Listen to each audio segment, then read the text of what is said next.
Olá, bem-vindas, bem-vindos ao primeiro episódio do podcast Conversa Sustentável, desvendando o S do ESG. Eu sou a Vivian Blaso, co-idealizadora do Cidades Afetivas, sócia fundadora da Conversa Sustentável, professora, pesquisadora e artista.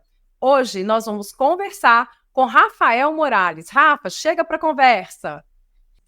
Oi, Vivian, que prazer estar aqui com você também. Eu sou professor do MBA em ESG do MBMEC, empreendedor, doutor em Ciências Sociais, especialista em ESG e consultor da Conversa Sustentável. Muito bom, Rafa. Bom, gente, o tema que vai nortear o nosso episódio hoje é trabalho e saúde mental. Bom, mas antes de falar sobre trabalho e saúde mental, é importante dizer que o que significa a sigla ESG? O E tem a ver com a questão ambiental, o G, a governança, e o S, o social, ou seja, a dimensão social do ESG. Então, hoje nós vamos falar sobre o trabalho e saúde mental. Estima-se que 15% dos adultos em idade ativa têm um transtorno em algum momento das suas vidas, segundo a OMS.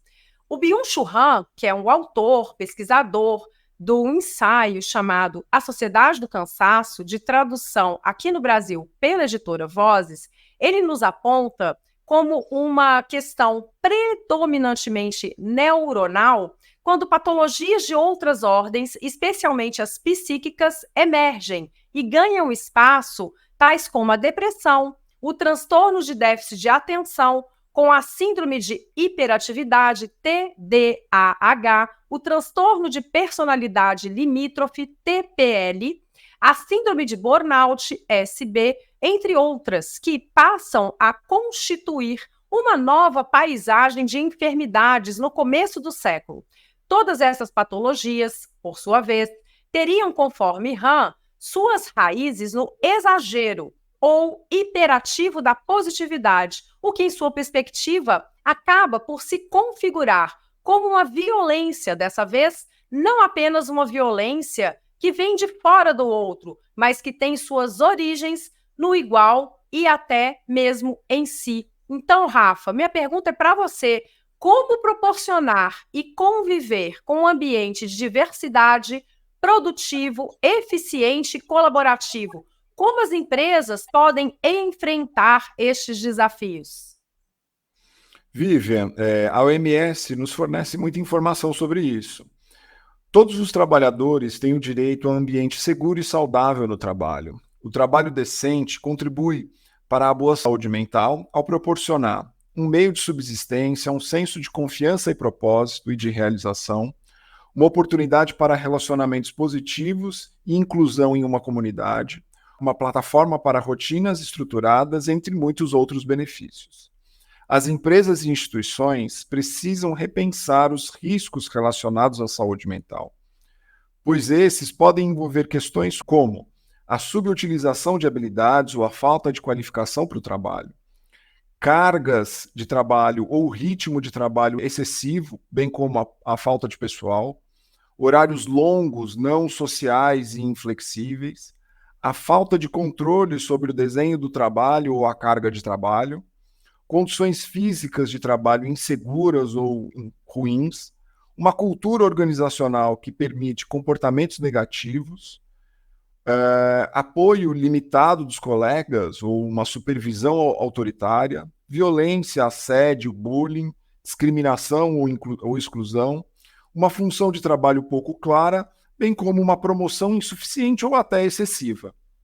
Pois é, Rafa, ainda segundo a OMS, globalmente, em 2019, 301 milhões de pessoas estavam vivendo com ansiedade.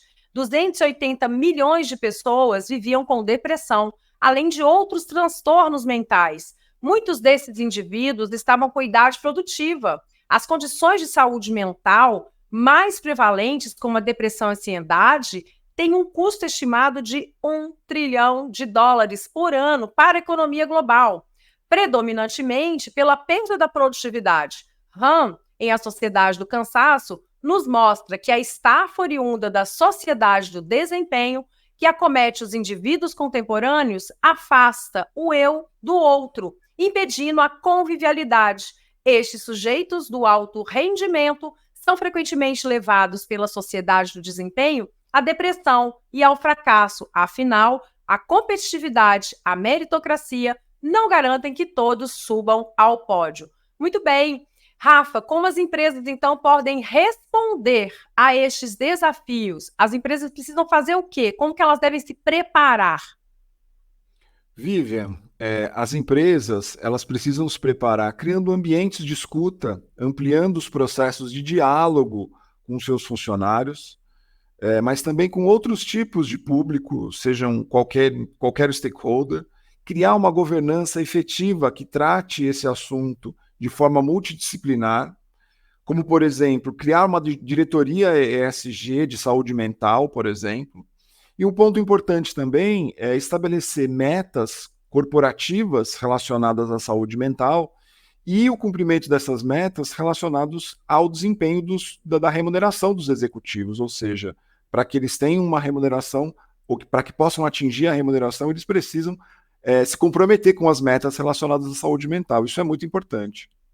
Muito bem, Rafa. Nós, no Cidades Afetivas, que é um observatório de práticas sustentáveis e regenerativas, é a causa da conversa sustentável. Nós trabalhamos com os princípios do autoconhecimento, do autodesenvolvimento como pilares de transformação de uma comunidade. Então, se a gente considerar uma empresa, uma comunidade, nós todos somos parte de um sistema integrante de organizações dentro das cidades. Por isso, é preciso desenvolver a si mesmo, cultivar o desenvolvimento interior e a reconexão de cada um de nós com os sistemas vivos bioculturais.